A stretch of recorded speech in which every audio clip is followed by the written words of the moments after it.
Kashmir issue ಏನಿದೆ ಅದು bilateral issue, ಒಪ್ತೀರಾ ಎಲ್ಲರೂ?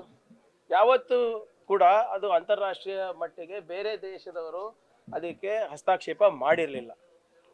ಆದರೆ 2 ದಿನದಲ್ಲಿ 3 ಬಾರಿ ಅಮೆರಿಕದ ಅಧ್ಯಕ್ಷರು ಡೊನಾಲ್ಡ್ ಟ್ರಂಪ್ ಅವ್ರ ಸ್ನೇಹಿತರು ಪದೇ ಪದೇ ಹೇಳ್ತಾ ಇದ್ದಾರೆ, ನಾನು ಮಧ್ಯಸ್ಥಿಕೆ ವಹಿಸಿದ ಮೇಲೆ ಇದು ಯುದ್ಧ ವಿರಾಮ ಆಗಿದೆ ಅಂತ. ಇದು ನಿಜಾನ ಇಲ್ವಾ ಗೊತ್ತಾಗಬೇಕಲ್ಲ ನಮಗೆ. ಯಾವತ್ತೂ ಕೂಡ ಈ ಬೈಲ್ಯಾಟ್ರಲ್ ಇಶ್ಯೂನ ನಾವು ಅಂತಾರಾಷ್ಟ್ರೀಯ ವೇದಿಕೆಯಲ್ಲಿ ನಾವು ಚರ್ಚೆ ಮಾಡೋಕ್ಕೆ ಹೋಗಿಲ್ಲ. ಏನಿದ್ರು ಕೂಡ ನಾವೇ ಬಗೆಹರಿಸ್ಕೊಂಡಿದ್ದೀವಿ. 4 ಸರಿ ನಾವೇ ಯುದ್ಧ ಮಾಡಿದ್ದೀವಿ, 4 ಸರಿ ಕೂಡ ನಾವೇ ಜಯಶೀಲರಾಗಿದ್ದೀವಿ. ಈಗ ಡೊನಾಲ್ಡ್ ಟ್ರಂಪ್ ಅವರು ಪದೇ ಪದೇ ನಿನ್ನೆಗೂ ಕೂಡ ಮೋದಿ ಅವರು ಮಾತಾಡೋದಕ್ಕಿಂತ ಮುಂಚೆ 1 ತಾಸು ಮುಂಚೆ ಅವರೇ ಪ್ರೆಸ್ ಸ್ಟೇಟ್ಮೆಂಟ್ ಕೊಟ್ಟಿದ್ದಾರೆ. ನಾನು ಮಧ್ಯಸ್ಥಿಕೆ ವಹಿಸಿದೆ, ಅವ್ರಿಗೆ ಬುದ್ಧಿವಾದ ಹೇಳಿದೆ, ಇದು ಆರ್ಥಿಕವಾಗಿ ನನಗೆ ನಷ್ಟ ಆಗುತ್ತೆ, ನನ್ನ ಮಾತು ಕೇಳಿ ನಿಮ್ಮ ಜೊತೆನೂ ನಾವು ವ್ಯಾಪಾರ ಮಾಡ್ತೀವಿ, ಅವ್ರ ಜೊತೆನೂ ವ್ಯಾಪಾರ ಮಾಡ್ತೀವಿ, ಅದಕ್ಕೆ ನಿಲ್ಲಿಸಿ ಅಂದಿದ್ದಕ್ಕೆ ಇವತ್ತು ಮೋದಿಯವರು ಮಾತು ಕೇಳಿ ನಿಲ್ಲಿಸಿದ್ದಾರೆ ಅಂತ. ಈಗ ಡೊನಾಲ್ಡ್ ಟ್ರಂಪ್ ಅವ್ರು ಹೇಳ್ತಾರೆ ನನ್ನಿಂದ ಆಗಿದೆ ಅಂತ.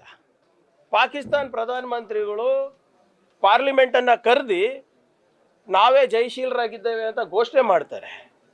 ನಮ್ಮ ಪ್ರಧಾನಮಂತ್ರಿ ರಾತ್ರಿ 8 ಗಂಟೆಗೆ ಬಂದು ಮನ್ ಕಿ ಬಾತ್ ಹೇಳ್ತಾರೆ. ನಾವು ಏನಕ್ಕೆ ನಂಬಬೇಕು? ನಾವು ಕೇಳ್ತಾ ಇರೋದೇನು, ಆಲ್ ಪಾರ್ಟಿ ಮೀಟಿಂಗ್ ಅಟೆಂಡ್ ಆಗಿ ಅಂತ. ಅಟೆಂಡ್ ಆಗಿ ನಮಗೆಲ್ಲರಿಗೂ ಹೇಳಿದರೆ ನಾವು ಒಪ್ತಾ ಇದ್ವಲ್ಲ? ನಾವೇನಾದರೂ ಅವರ ನಿರ್ಧಾರಕ್ಕೆ ನಾವು ತದ್ವಿರುದ್ಧವಾಗಿ ನಡ್ಕೊತಾ ಇದ್ವಾ? ಭಾಳ ಸ್ಪಷ್ಟವಾಗಿ ಹೇಳಿದ್ದೀವಿ, ರಾಷ್ಟ್ರದ ಹಿತಾಸಕ್ತಿಗೋಸ್ಕರ ನಾವು ಸಂಪೂರ್ಣವಾಗಿ ನಿಮ್ಮನ್ನು ಬೆಂಬಲಿಸ್ತಾ ಇದ್ದೇವೆ, ನಿಮ್ಮನ್ನು ನಾವು ನಂಬಿದ್ದೇವೆ. ನಮ್ಮನ್ನು ಯಾಕೆ ನಂಬ್ತಾ ಇಲ್ಲ ನೀವು? ಪಾರ್ಲಿಮೆಂಟ್ ಕರೀರಿ. ಪಾಕಿಸ್ತಾನದವ್ರು ಕರೆದ್ಬಿಟ್ಟು ಜಯಬೇರಿ ಆಗಿದ್ದಾರೆ ಅಂತ ಹೇಳ್ಕೊತಾ ಇದ್ದಾರೆ, ನೀವು ಅದಕ್ಕೆ ಕೌಂಟ್ರು ಮಾಡಬಾರ್ದಾ? ಏನಾಗ್ತಾ ಇದೆ ಅಂತ ಬೇರೆ ನಿಮ್ಮ ಆಪೋಸಿಷನ್ ಪಾರ್ಟೀಸಿಗೆ ತಿಳಿಸ್ಬಾರ್ದಾ? ಜನರಿಗೆ ತಿಳಿಸ್ಬಾರ್ದಾ? ಈ ಯುದ್ಧ ವಿರಾಮದ ಏನು ನಿಯಮಾವಳಿಗಳು ಏನಿದೆ, ಯಾಕೆ ನಿಲ್ಲಿಸಿದ್ದಾರೆ? ನಮ್ಗೆ ಅಡ್ವಾಂಟೇಜ್ ಇತ್ತಲ್ವಾ? ನಿಮ್ಮ ಬಾಡಿಗೆ ಭಾಷಣಕಾರರು ಕರಾಚಿ ಆಕ್ಯುಪೈ ಮಾಡಿದ್ದಾರೆ, ಇಸ್ಲಾಮಾಬಾದ್ ಆಕ್ಯುಪೈ ಮಾಡಿದ್ದಾರೆ, ಕರಾಚಿ ಪೋರ್ಟ್ನ ಧ್ವಂಸ ಮಾಡಿದ್ದಾರೆ, ಏನೇನು ಪ್ರಧಾನಮಂತ್ರಿಯವರ ಮನೆ ಬಾಗಿಲಿಗೆ ಹೋಗಿ ಮುಟ್ಟಿದ್ದಾರೆ ಅಂತ ಎಲ್ಲ ಹೇಳ್ಕೊಂಡಿದ್ರಲ್ರಿ. ಅದು ಏನದು ಕರೆಕ್ಟಾಗಿ ಹೇಳಬೇಕಲ್ಲ. ಸತ್ಯಾಂಶ ಏನಿದೆ? ನೀವು ಹೇಳೋದು ಕರೆಕ್ಟಾ? ಟ್ರಂಪ್ ಹೇಳೋದು ಕರೆಕ್ಟಾ? ನಿಮ್ಮ ಪಾಕಿಸ್ತಾನ್ ಪ್ರಧಾನಮಂತ್ರಿ ಹೇಳೋದು ಕರೆಕ್ಟಾ? ನಿಮ್ಮ ಬಾಡಿಗೆ ಭಾಷಣಕಾರರು ಹೇಳೋದು ಕರೆಕ್ಟಾ? ಸೋಷಿಯಲ್ ಮೀಡಿಯಾದಲ್ಲಿ ಯುದ್ಧ ನಡೆಸಿದ್ದೀರಾ ನೀವು? ನಮ್ಮದು ಡಿಮಾಂಡ್ ಭಾಳ ಸಿಂಪಲ್ ಇದೆ, ನಾವು ನಿಮ್ಮ ಜೊತೆ ಇದ್ದೀವಿ. ನೀವು ನಮ್ಮ ದೇಶದ ಹಿತಾಸಕ್ತಿ ಕಾಯಲಿಕ್ಕೆ ಏನು ನಿರ್ಣಯ ತಗೋತೀರಾ, ಅದು ಏನು ಕದನ ವಿರಾಮನೇ ಇರ್ಬೋದು, ನಿಮ್ಮ ಜೊತೆ ಇದ್ದೀವಿ. ಆದರೆ ಏನಾಗ್ತಾ ಇದೆ, ಹೇಗಾಗ್ತಾ ಇದೆ ಸ್ವಲ್ಪ ದಯವಿಟ್ಟು ಜನರಿಗೆ ತಿಳಿಸಿ. ಜನರಿಗೆ ದಾರಿ ತಪ್ಪಿಸೋದಲ್ಲ.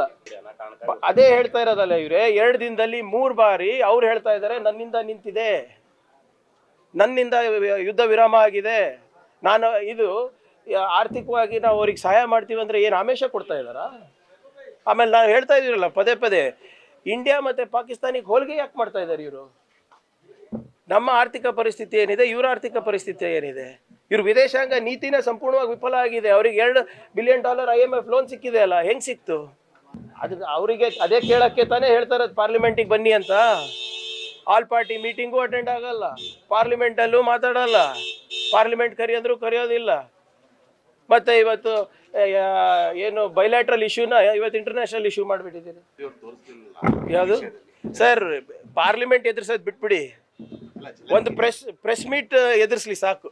11 ವರ್ಷದಲ್ಲಿ ಒಬ್ಬ ಪ್ರಧಾನಮಂತ್ರಿ ಆಗಿ ಒಂದು ಪ್ರೆಸ್ ಮೀಟ್ ಮಾಡೋದು ಸಾಮರ್ಥ್ಯ ಇಲ್ಲ.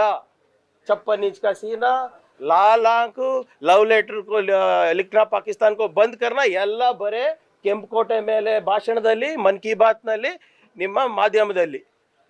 ಫರ್ಗೆಟ್, ಭಾಳ ಸ್ಪಷ್ಟವಾಗಿ ಹೇಳ್ತಾ ಇದ್ದೀನಿ, forget addressing the parliament, let the prime minister address a press conference first. ಏನು ಆಗಬೇಕಿತ್ತು ಅಂತೀರಿ ಸರ್ ಈ ವಿಚಾರದಲ್ಲಿ? ಅದೇ ಕೇಳಕ್ಕೆ ಸರಿ, ಅವ್ರು ಹೇಳಬೇಕು, ನಾನು ಪ್ರಧಾನಮಂತ್ರಿ. ನಾವಂತೂ ಹೇಳಿದೀವಲ್ಲ ಇವರೇ, ನೀವು ಯುದ್ಧಕ್ಕೆ ಹೋದ್ರು ರೆಡಿ.